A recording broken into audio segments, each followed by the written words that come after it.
हम तो यही समझ रहे हैं कि जैसे कुत्तों को कवरा फेंका जाता है, कुत्तों को जैसे कवरा फेंक करके आदमी बुला लेता है, उसी तरीके से ये जनता को जो है कुत्तों जैसे जो है लाइन में लगा दिया। व्यवहार कर रहे हैं। हमें तो ये जो है मित्रों नमस्कार, मैं हूं राकेश और मेरी उपस्थिति जौनपुर के बरसठी क्षेत्र के एक सरसरा कसिया प्रोग्राम सभा में है। अगर मैं देखूं तो यहाँ पर एक दलित बस्ती है और यहाँ पे तमाम समस्याएं हैं। और अगर कहा जाए तो भारत आज़ाद हुए अब 78 साल हो गया है, लेकिन 78 सालों में शायद अभी इस गांव का वो जगह नहीं मिल पाई है और तमाम सुविधाएं नहीं मिल पाई हैं। सरकार तो तमाम वादे करते हैं कि सुविधाएं जो है मुहैया हो गई हैं, लेकिन यहाँ पर तमाम जो है समस्या है और उस समस्या पर आज बात करेंगे और बात ये भी करेंगे कि क्या सरकार के जो भी कार्य हैं उससे लोग कितना संतुष्ट हैं। सबसे पहले तो चैनल में स्वागत है आपका। क्या कहेंगे आप? पहले तो सबसे पहले आज चुनाव की बातें हैं, लोग चुनाव को लेकर बहुत असमंजस में हैं। कुछ लोग ये भी कह रहे हैं कि चुनाव जो है ईवीएम पे होनी चाहिए, कुछ लोग कह रहे हैं कि बैलेट पेपर से होना चाहिए। तो आप क्या चाहते हैं, कैसे होना चाहिए?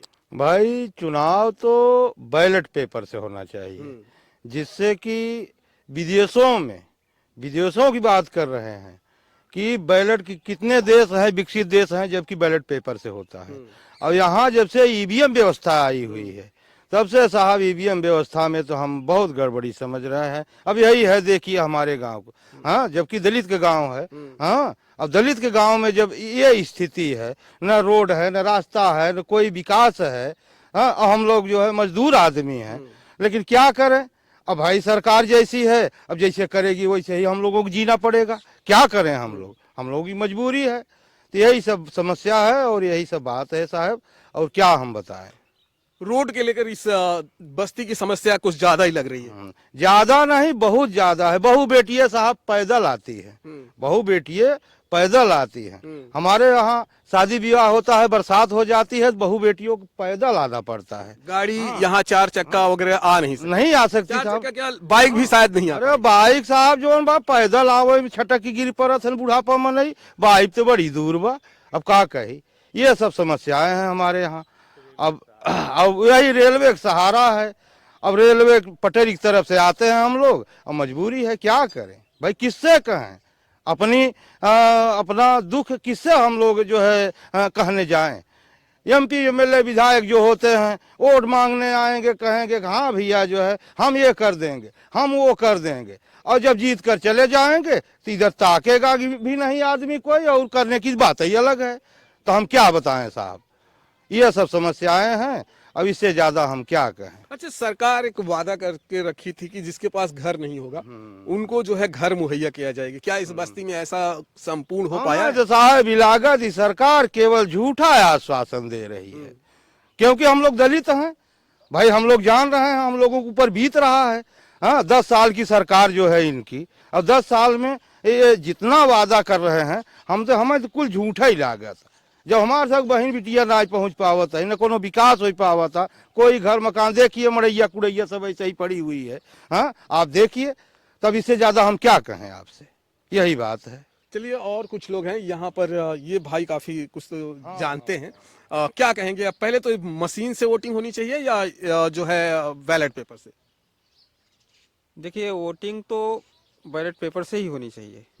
मशीन और बैलेट पेपर में ऐसा क्या फर्क हो जाता है जो बैलेट पेपर पे लोग मांग कर रहे हैं? देखिए, जो सिस्टम बनाया है ना, वीवीपैट और कंट्रोल यूनिट और मेन यूनिट, तो उसमें जो सिस्टम बताया है ना कि हम अगर बैलेट पेपर अगर वोटिंग करते हैं, बटन दबाते हैं, तो वो हमको वीवीपैट में दिखाई देता है। ठीक है, वहां तक तो ठीक है। उसके बाद वीवीपैट क्या मेन यूनिट को भेजता है, ये हम न देख पाते हैं, न जान पाते हैं।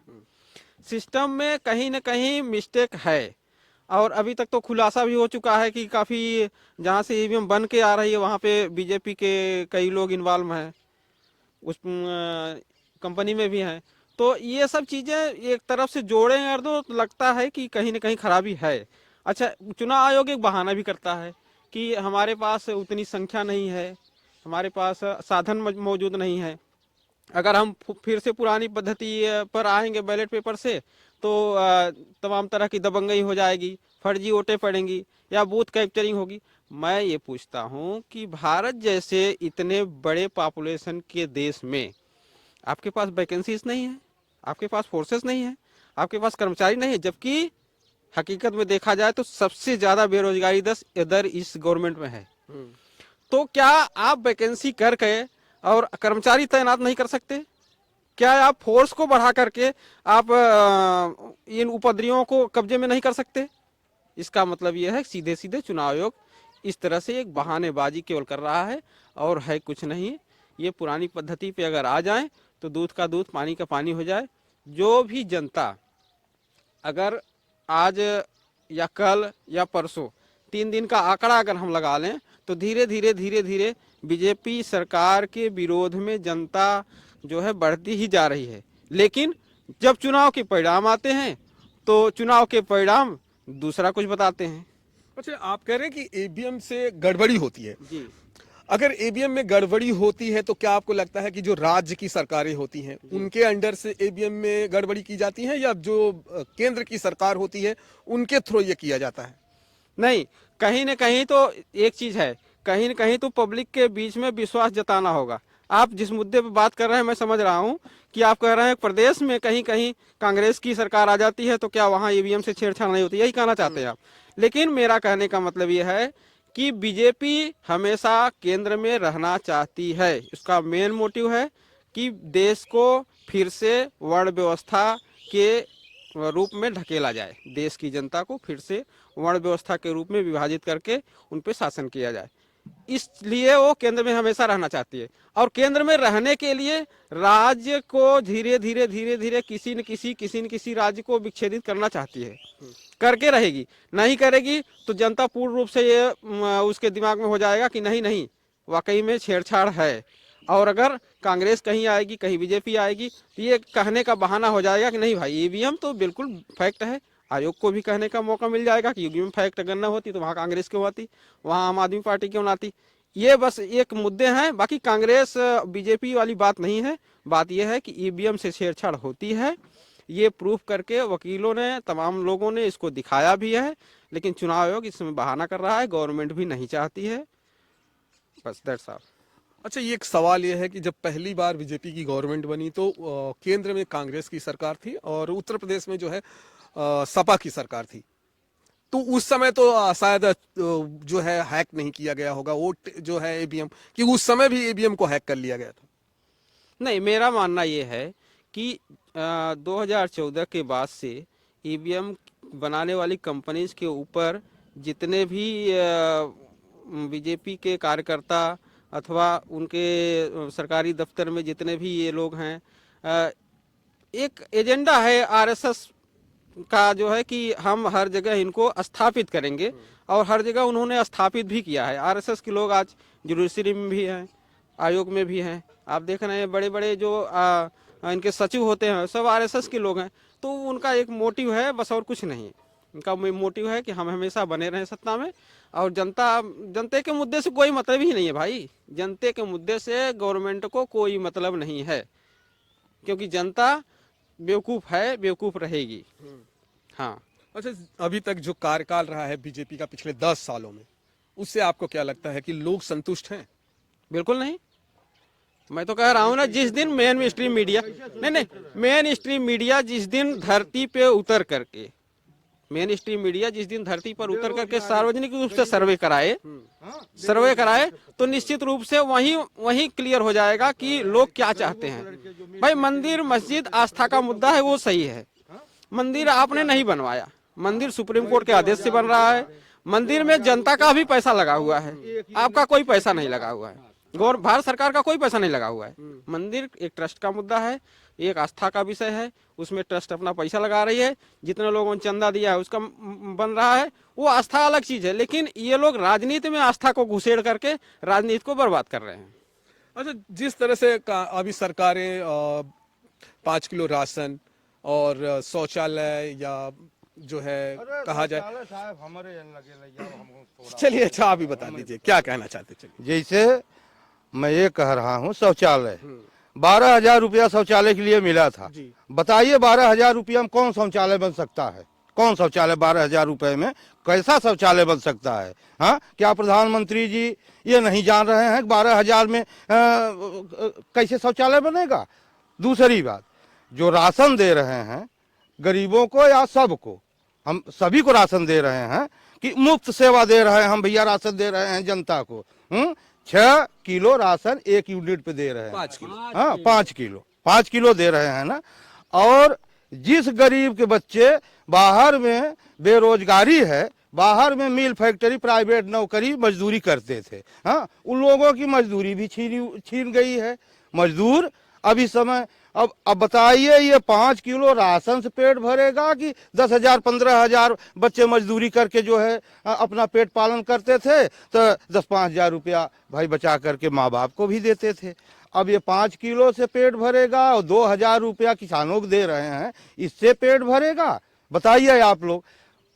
तीसरी बात, जो ये सरकार है, हम तो यही समझ रहे हैं कि जैसे कुत्तों को कवरा फेंका जाता है, कुत्तों को जैसे कवरा फेंक करके आदमी बुला लेता है, उसी तरीके से ये जनता को जो है कुत्तों जैसे जो है व्यवहार कर रहे हैं। हमें तो ये जो है वो है। और रही बात ये जो घर मकान की बात है, शौचालय 12,000 में शौचालय कौन बनेगा? अब घर मकान दे रहे हैं तो भैया 1 रूम दे रहे हैं हम आपको, हाँ, 1,20,000 जी, 1,20,000 में कौन रूम जोन बाटे है? गरीब आदमी कौन रूम बने जोन बाटे? कितना वहाँ आजकल 1 रूम में कितना पैसा लगता है? तो हाँ, 1,20,000 में 1 रूम तैयार नहीं हो पाता? अरे कैसे तैयार होगा भाई? 1,20,000 में कैसे 1 रूम? जब 10 परिवार हैं, 10 परिवारों को मिल नहीं रहा है। हम गार्जियन हैं, हमारे पास 4 बच्चे हैं, 5 बच्चे हैं, हमें 1 रूम मिल रहा है तो 4-5 बहुएं आई हैं, बेटी भी हैं, तो कैसे जो है उसमें जीवन यापन? लेकिन उनको एक साथ में नहीं मिलेगा, धीरे धीरे तो सबको मिलता चला जाएगा। धीरे धीरे वही मिले साहब, जब एकदम जनतवा धरती में मिल जाए तब दे ही वो, जब धरती मिल जाए तब दे ही। हाँ, चलिए, हाँ, धरतिया बाखिर मिल जाए जनतवा तब दे ही, कैसे देंगे वो? तो इस तरीके से भाई हम तो यही समझ रहे हैं कि बीजेपी से तो अच्छी और जो है दूसरी सरकार, हाँ, सरकार थी भाई। हाँ, कम से कम बच्चों को रोजी रोटी तो मिल रही थी, बाहर जाते थे कोई। अब इस समय दिल्ली बम्बई भाई, घर गरीब आदमी घर कहाँ गुजारा होगा? घर पे भी मजदूरी नहीं है, सब यंत्र बन गया है। यंत्रों से जहाँ हजारों आदमी काम करते थे, वह एक यंत्र काम कर रहा है। यह भी तो बात है। तो बताओ साहब, जो बाटे है गरीबन का कैसे उद्धार हो? अच्छा, चलिए, गरीब तो और गरीब हो जाए। 2024 का चुनाव हो रहा है, उसमें आप किसे प्रधानमंत्री देखना चाहते हैं? प्रधानमंत्री की रेस में अगर देखा जाए तो 3-4 ही जन हैं। एक नरेंद्र मोदी जी हैं, राहुल गांधी हैं, अगर देखा जाए तो मायावती, और अगर उत्तर प्रदेश के देखा जाए तो क्या नाम है, हमारे अखिलेश जी हैं। इन 4 में से किसे आप देखना पसंद करते हैं? अब भाई देखिए, सबसे बढ़िया सरकार, हम जातीयता की बात नहीं कर रहे हैं, न पार्टी की बात कर रहे हैं, लेकिन हमारे यहाँ उत्तर प्रदेश में 4 बार जो है बहन जी ने मुख्यमंत्री हुई थी, 4 बार। लेकिन उनके शासनकाल में और उनके राज्य में तो भाई गरीब बहुत खुशहाल रहें, काओ घर खर्ची थोड़ा पहुँचावत रहें, लेकिन उतना नियम संयम रहा, उतना जोन बाटा है और दबाव रहा। अब तो भैया, अब दलितन के जे चाहत आटा है वह जोन बाटे है ठुकराए, बस क्या करें दलित भाई? अच्छा, क्या यार पहले से दलितों को ज्यादा परेशान किया जाता है, ऐसा लग रहा है? अरे भाई, दलित पहले से जो रहे तो नमक रोटी खा जियत रहे, अब तो रोजी रोटी चली गई, परेशान नहीं है दलित? बताओ, रोजी रोटी ना है परेशान नहीं है दलित? तो क्या मायावती की सरकार में रोजी रोटी ज्यादा मिलती थी? अरे भाई, रोजी रोटी जो थी, रोजी रोटी कम से कम जो बच्चे देहात से बाहर जाते थे तो वो कमाते धमाते से सही ढंग से जो है, अगर 10,000 कमाते थे तो 5,000 खाते थे, 5,000 रुपया घर परिवार को देते थे, तब पर भी तो कुछ चलता था। कि ये 5 किलो राशन और 2,000 रुपया जो हम किसानन के देता है। और अब बताओ, 3 रुपया किलो जो 14 की पहले सरकार थी, 3 रुपया किलो जो राशन मिलता था, बल्कि वो ठीक था। लेकिन ये निःशुल्क वाला राशन भैया ठीक नहीं है हम लोगों के लिए। कुछ लोगों को निःशुल्क की राशन पसंद है और कुछ लोगों को नहीं है। लेकिन ये एक सच्चाई है कि अगर राशन को लाइन में लगा देना, 78 साल में अगर हमारे देश के नेताओं ने इतना नहीं कर पाए कि लोगों को जो है लोगों को अपने कहा जाए पैरों पे नहीं खड़ा कर पाए। आज लोग जो है लाइन लगाते हैं राशन की दुकान पर और राशन लेने के लिए, लेकिन कुछ ऐसी योजनाएं होनी चाहिए थी कि राशन पे वो लोग लाइन नहीं लगाते, वो खुद इतने अपने सक्षम होते, अपने पैरों पर होते कि वो खुद दूसरों को भी अपने आस पड़ोस में राशन बांट सकते थे। लेकिन ऐसा सरकार ने नहीं किया। 78 साल में आज लोग जो है राशन की दुकानों पे लाइन लगाते हैं और तमाम सुविधाओं से अभी भी दूर हैं।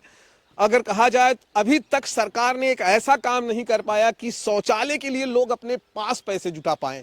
सरकार की योजनाओं का इंतजार कर रहे हैं कि उन्हें शौचालय मिले। सोचिए कि 78 साल में हमने अपने लोगों को इतना मजबूत नहीं कर पाया कि वो अपने पैरों पे खड़ा होकर वो खुद शौचालय बनाने के लिए पैसे इकट्ठा कर पाए। ये क्यों नहीं सरकार कर पाई? आखिर 78 सालों में उन लोगों के साथ में ये सारी योजनाएं लाने की क्या जरूरत थी? आखिर वो खुद मजबूत होते तो ये सारी चीजें वो खुद कर ले जाते। तो चलिए दोस्तों, आप अपना कमेंट जरूर बताइएगा। फिर मिलेंगे हम आपको किसी और वीडियो में। जय हिंद, जय भारत।